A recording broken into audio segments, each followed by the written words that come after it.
오늘 함께 묵상할 하나님의 말씀은 욥기 1장. 우스 땅에 욥이라 불리는 사람이 있었는데 그 사람은 온전하고 정직하여 하나님을 경외하며 악에서 떠난 자더라. 예수를 믿어서 하나님의 백성이 된 우리는 지금 하늘에 살지 않고 세상에서 살아가고 있습니다. 예수님을 믿기 전에 살던 바로 그 세상에서 살고 있지요.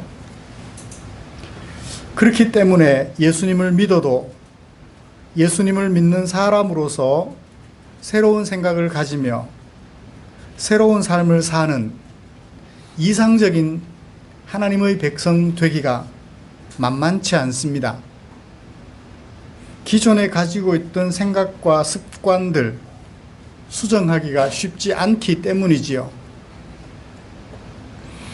예수님을 믿어도 이제까지 해오던 생활 그대로 살아가는 것이 익숙하기 때문에 이상적인 그리스도인으로 성장해 가려 하는 마음보다는 그냥 예수 믿고 죽으면 천당 가니까 적당히 살다가 적당히 할 만큼 하다가 가지 뭐, 그렇게 생각하며 살아가는 경우들이 참 많습니다.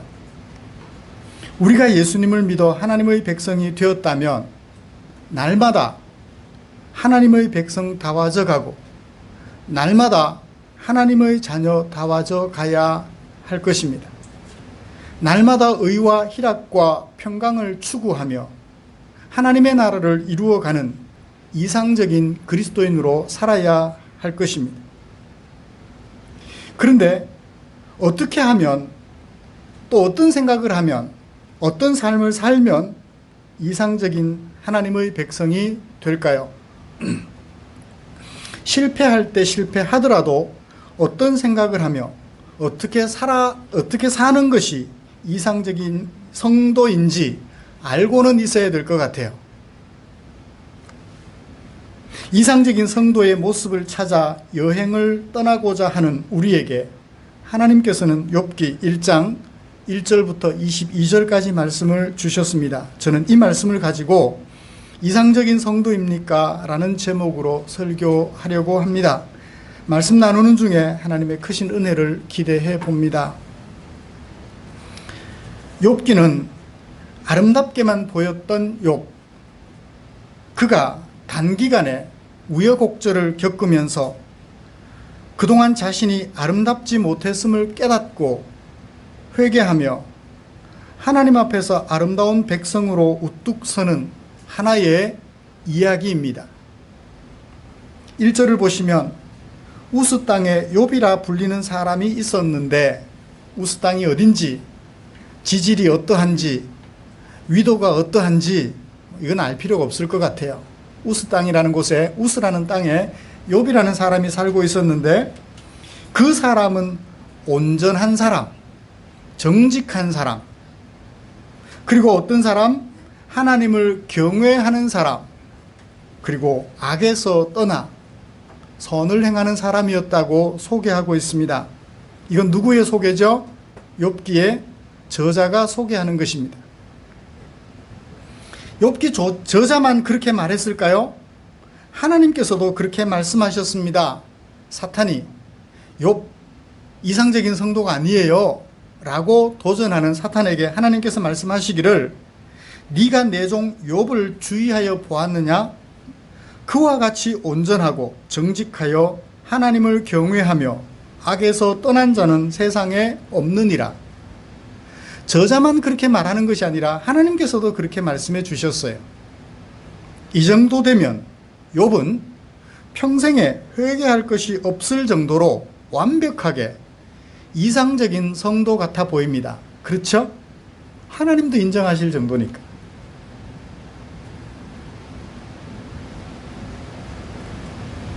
그러면 욥기는 여기서 끝이 나야 돼요. 하나님도 보시기에 완벽하게 이상적인 성도라면 욥이 이렇게 살았다, 여기서 끝이 나야 돼요. 그런데 욥기는 안타깝게도 여기서 끝이 나지 않고 42장까지 전개가 됩니다. 사건의 말미를 살펴볼까요? 욥이 무슨 말을 하는지요? 42장 1절부터 6절에서 욥이 하나님께 대답하여 이렇게 말을 합니다. 나는 깨닫지도 못한 말을 했습니다. 언제까지? 지금까지. 하나님도 그는 순전한 사람, 정직한 사람, 하나님을 경외하는 사람, 악에서 떠난 사람, 그렇게 평가했었는데 사건이 끝날 때쯤 욥이 말하기를 나는 깨닫지도 못한 일을 그동안 말했습니다. 스스로 알 수도 없고 헤아리기도 어려운 말을 했습니다. 내가 말하겠습니다. 주는 들어주십시오. 주님은 들어주십시오. 내가 주님께 묻겠습니다. 주님 내게 알게 해주십시오. 내가 죽게 대하여 그동안에는 귀로 듣기만 하였사오나 이제는 눈으로 주를 뵙는 것처럼 확실하게 보게 됩니다. 그러므로 내가 스스로 거두어 드리고 티끌과 제 가운데서 회개합니다. 내가 잘못해서 뉘우칩니다. 그 얘기를 했어요.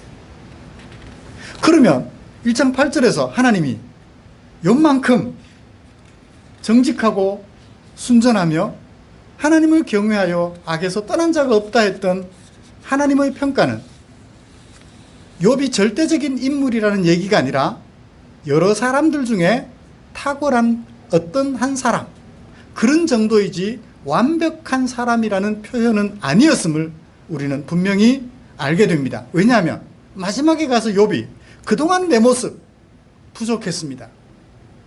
탁월하다라고 저자가 말했지만 사실은 탁월하지 못했습니다. 회개합니다 라고 말하고 있으니까요. 그러므로 욥기 1장에 살펴볼 수 있는 욥은 이상적인 성도입니까? 이상적이지 못한 성도입니까? 이상적이지 못한 성도예요. 이상적인 성도의 모습을 향하여 나아가는 한 사람의 모습이지요.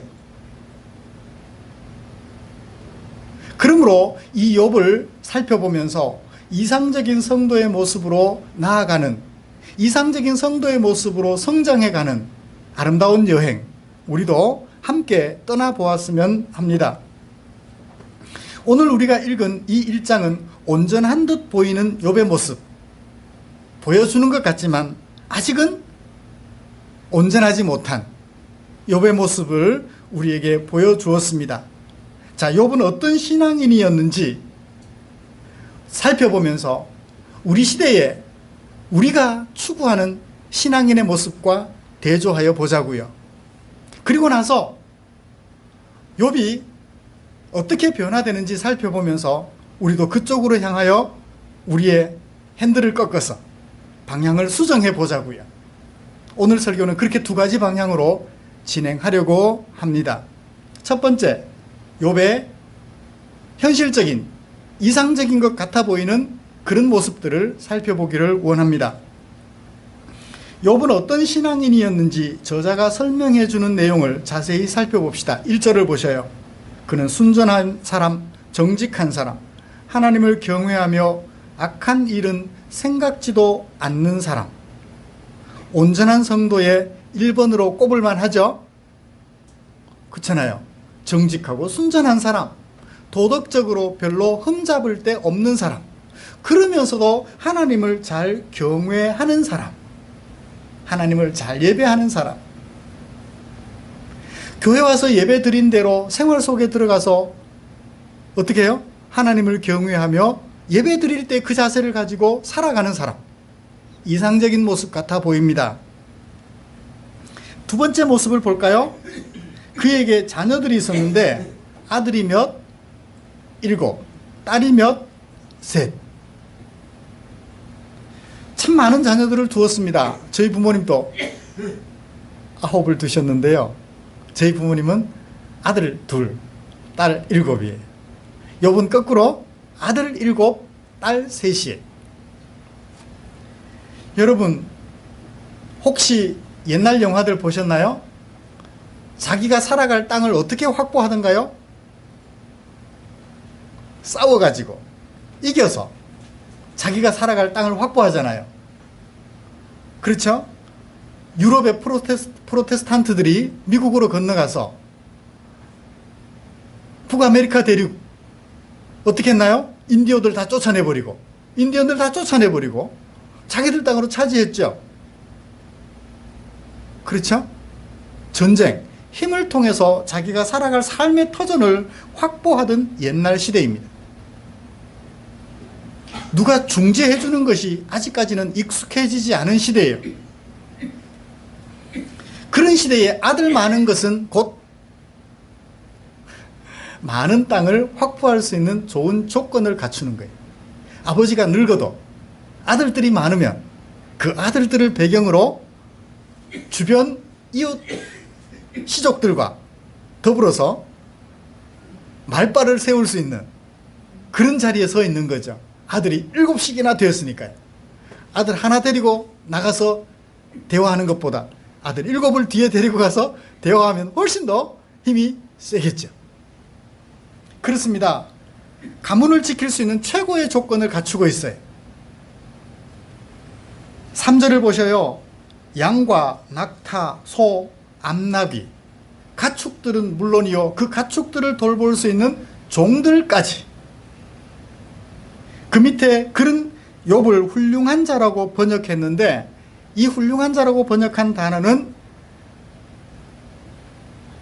큰 부자라는 뜻으로도 번역이 가능해요.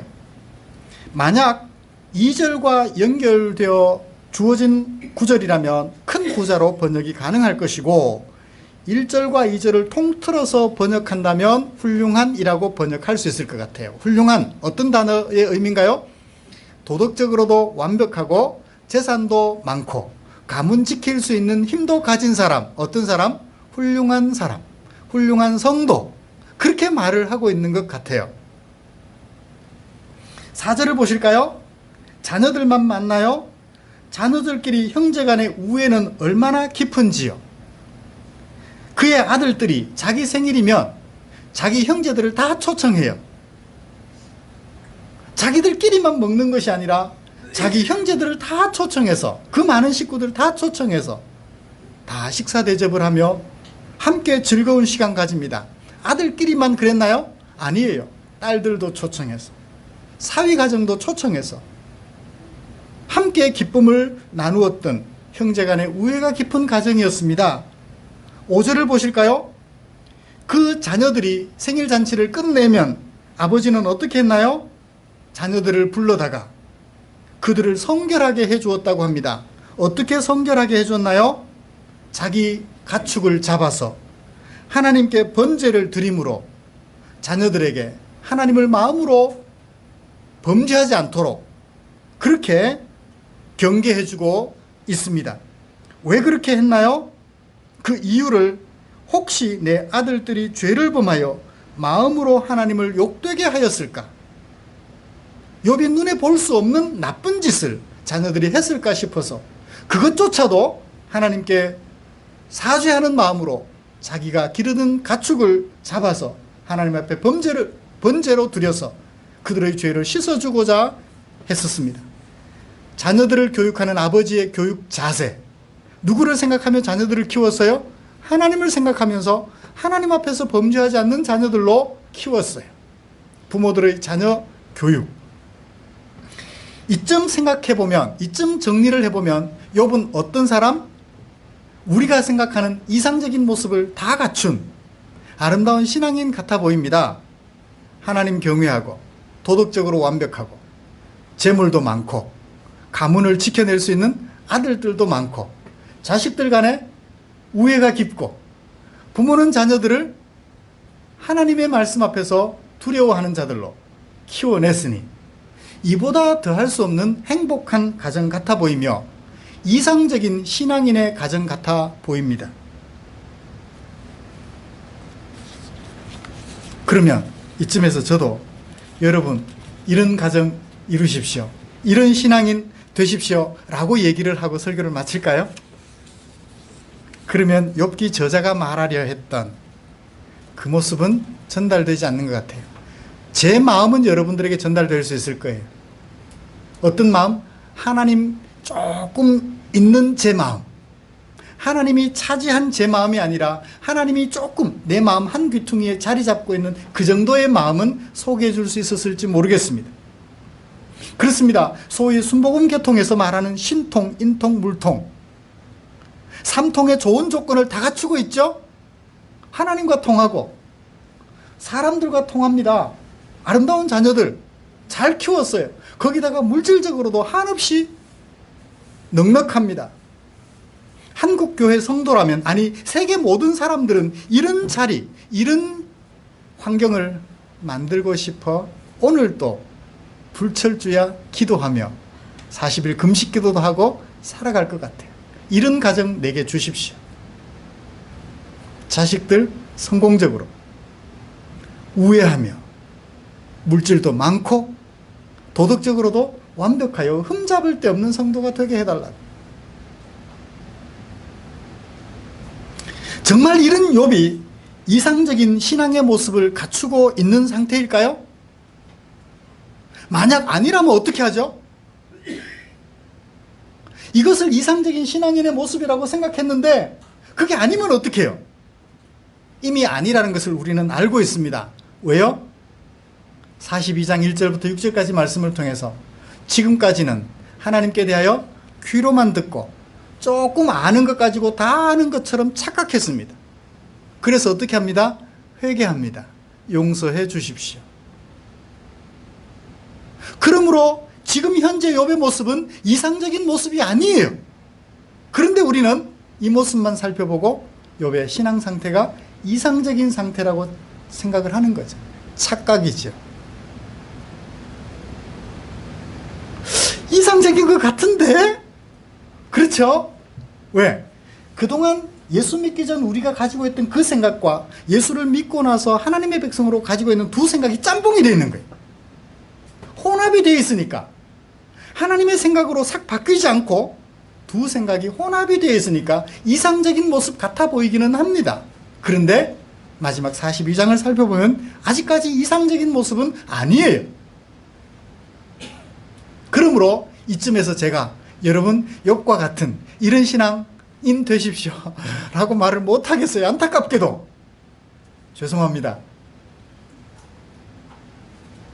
저도 그렇게 말씀을 드리고 싶어요. 여러분 부자 되십시오. 여러분 하나님 앞에서 정직하십시오.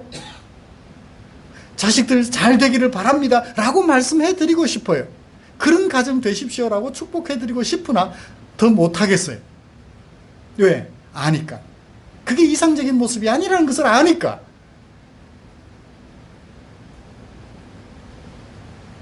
자, 그러면 신앙인으로서 하나님의 백성으로서 욥의 상태가 정말 이상적인지 아닌지 살펴보도록 하십시다. 어떻게 살펴볼 수 있을까요? 사탄이 시비를 걸었어요. 제가 시비를 걸고 싶었는데 사탄이 알아서 먼저 시비를 걸어줬어요. 사탄이 시비 거는 모습을 통하여서 우리 살펴보도록 하죠. 하루는 사탄이 하나님 앞에 섰어요. 하나님이 사탄에게 말합니다. 세상 두루 살펴보았니? 욥 같은 사람 없지? 1장 8절에서 그렇게 말했어요. 그러자 사탄이 말합니다. 9절 여호와께 대답하여 말하기를 뭐라고 말했나요? 욥이 어찌 까닭 없이 하나님 경외하겠습니까? 욥이 까닭이 있어서 하나님 경외합니다. 까닭이 있어서. 이유가 있어서 하나님 섬기지. 그 이유만 없애버리면 욥 하나님 거부할 거예요. 하나님 경외하지 않을 것입니다 하고 사탄이 욥의 신앙 상태를 점검하는 시비를 걸기 시작합니다. 그러자 여호와께서 사탄에게 말씀하십니다. 그래, 네가 하고 싶은 대로 욥에게 다 해봐라. 그래서 욥의 신앙이 내가 평가한 대로 제대로 된 건지 아닌지 네가 살펴보아라 라고 하나님께서 허락해 주십니다. 옳거니 욥만 무너뜨리면 이상적인 신앙인의 모습, 사람들이 추구하는 이상적인 신앙인의 모습 허물어뜨려 버리니까 이제 예수 믿는 사람, 하나님의 백성으로 살겠다는 사람 아마 아무도 없어질 거야 라는 생각을 하고 사탄이 작전을 전개합니다. 작전 1, 14절. 누구를 동원합니까? 스바 사람을 동원합니다. 스바 사람을 동원해서 어떻게 하나요? 소와 나귀를 다 빼앗아 가버립니다. 다 빼앗아 가고 뭐만 빼앗아 가요? 소와 나귀만 빼앗아 가버렸어요.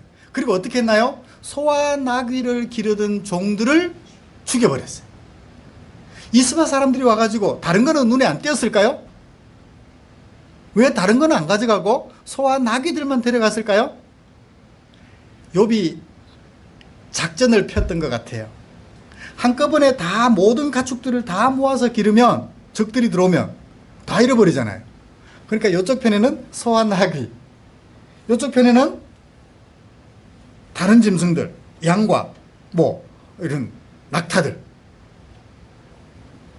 이렇게 분리를 한 것 같아요. 그리고 종들도 따로 분리시켜서 관리하게 했던 것 같습니다. 그 다음 그 종이 와서 소와 나귀를 기르던 종들 중에 살아온 한 종이 말이 끝나기도 전에 또 다른 한 사람이 왔습니다. 무엇을 키우는? 양을 키우는, 양을 돌보는 그 무리에 종이 하나 달려와서 욥에게 말합니다. 하나님의 불이 하늘에서 내려서 양과 종들을 살라버렸습니다. 그 말이 끝나기 전에 또 한 종이 찾아와서, 이번에는 무엇을 기르는 종? 낙타를 기르는 종이 달려와서 말합니다. 갈대아 사람이 어디 쪽? 북서쪽에 있는, 북동쪽에 있는 갈대아 사람들이 쳐들어와서 낙타를 다 빼앗아 가버리고 종들을 죽여버렸습니다. 그가 아직 말이 끝나기도 전에 또 한 사람이 달려와서, 이번에는 무엇을 하는 사람? 그 욥의 아들들을 돌보아주는, 그 욥의 아들들을 집에서 사는 종들 중에 하나가 달려와서 뭐라고 보고합니까?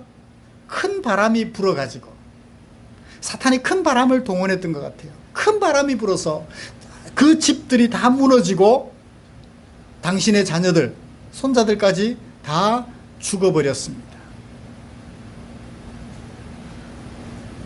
태풍이 불었을까요?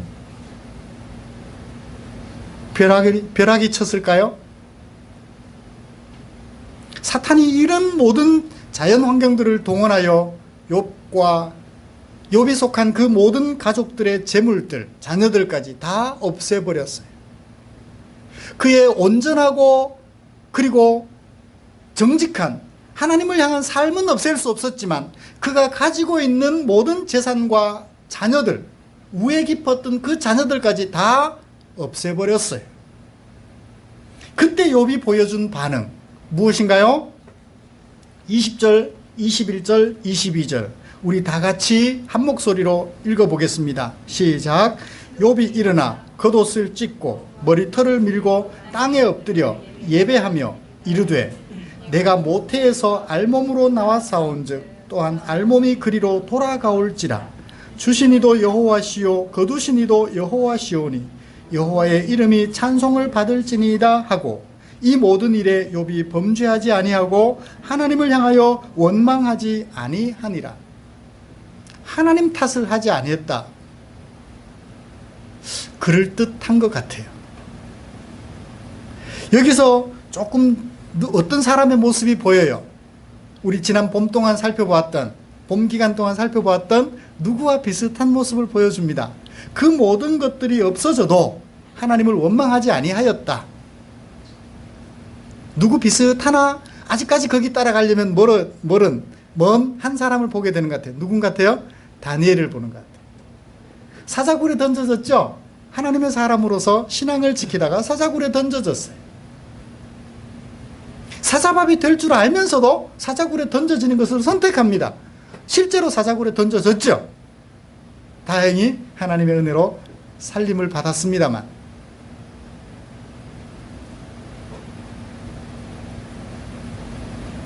그거 없어도 다니엘은 뭐 해도 죽어도 나는 하나님을 배반할 수 없어요 라고 고백했다면 욥은 자기 죽음은 아니에요. 자기 재산, 자기 가진 자녀들 다 없어져도 하나님을 원망하지 않겠습니다 각오해요. 다니엘의 세 친구는 풀무불 속에 던져지는 신앙인의 모습을 가졌지만 하나님을 선택하고 한 그 결과 풀무불 속에 평소보다 7배나 더 뜨거운 풀무불 속에 던져지는 그런 어려움 앞에서도 하나님을 배반하지 않았다면, 이 욥은 아직까지 자기 몸이 풀무불 속에 던져지는 상황은 아니지만 재산과 자녀들이 없어졌을 때 하나님을 향하여 원망하지 않는 정도의 신앙의 모습을 보여주고 있습니다. 여러분, 여기까지, 이 정도까지는 이르러야 비로소 욥이 1장 8절에서 하나님이 말했던 온전한 신앙인의 모습이 더 가까운 것 같아요. 가지고 있을 때는 모릅니다. 그죠? 가지고 있을 때는, 풍족할 때는 나 하나님 잘 섬기겠습니다, 다들 그렇게 말할 수 있어요. 그렇지만 그 모든 것들이 박탈당했을 때, 없어졌을 때도 여전히 하나님 섬기겠습니다라고 말을 할 수 있느냐? 그 사람이 어떤 사람? 이상적인 신앙인에 더 가깝다라는 얘기.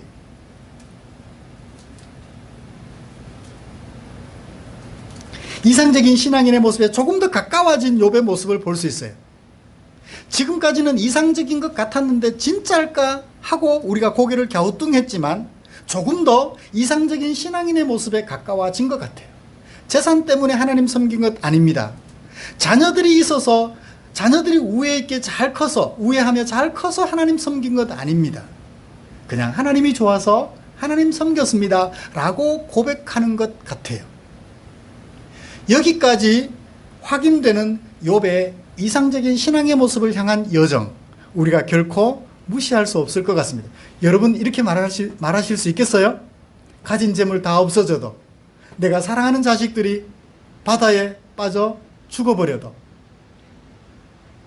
여전히 하나님 사랑합니다, 하나님 원망하지 않습니다 라고 말씀하실 수 있겠어요? 이상적인 성도로 나아가기 위하여 여행을 시작한 욥의 첫 번째 모습을 우리는 보았습니다. 아직까지도 이상적이지는 않아요. 완벽한 이상적인 모습은 아닙니다. 그렇지만 내가 가진 것이 다 없어져도 하나님 원망하지 않겠습니다 라고 고백한다면 이상적인 신앙인의 모습으로서 한 걸음 내디뎠다고 볼 수 있을 것입니다. 그러므로 이 이상적인 성도를 향하여 한 걸음 내디디고자 하는 여러분들이 이 시간 그 마음속에 저도 욥처럼 내가 가진 것이 없어져도, 내 자녀들에게 어려움이 다가와도 변함없이 하나님 섬기며 살아가겠습니다 라고 고백하는 성도들이 되고자 한다면 하나님께서 저와 여러분들을 도와주셔서 그런 신앙인으로 세워져 가기를 주님의 이름으로 축복합니다. 부자가 되십시오라고 축복해드리지는 못해도, 왜? 그거 없어져도 여전히 이상적인 신앙인의 모습에 점점 더 가까워져 가니까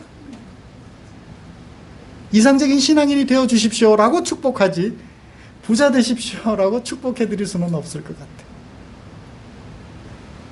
그 모든 가진 것들이 없어져도 여전히 하나님을 섬길 수 있는 아름다운 저와 여러분들, 그 삶의 여정을 출발하는 저와 여러분들 되시기를 주님의 이름으로 축복합니다. 기도하겠습니다.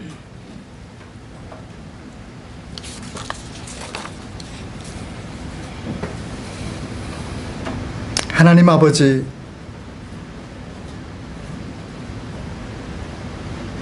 처음부터 이상적인 신앙인의 모습 같았던 욥,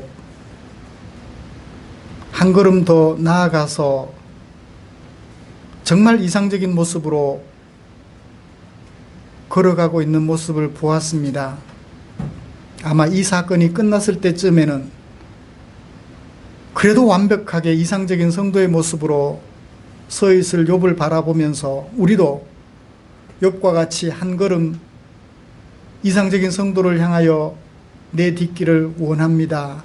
오늘의 우리의 각오가 욥의 각오와 같이 흔들림 없이 변함없이 나아갈 수 있도록 주님 축복해 주시옵소서. 예수님의 이름으로 기도드립니다. 아멘.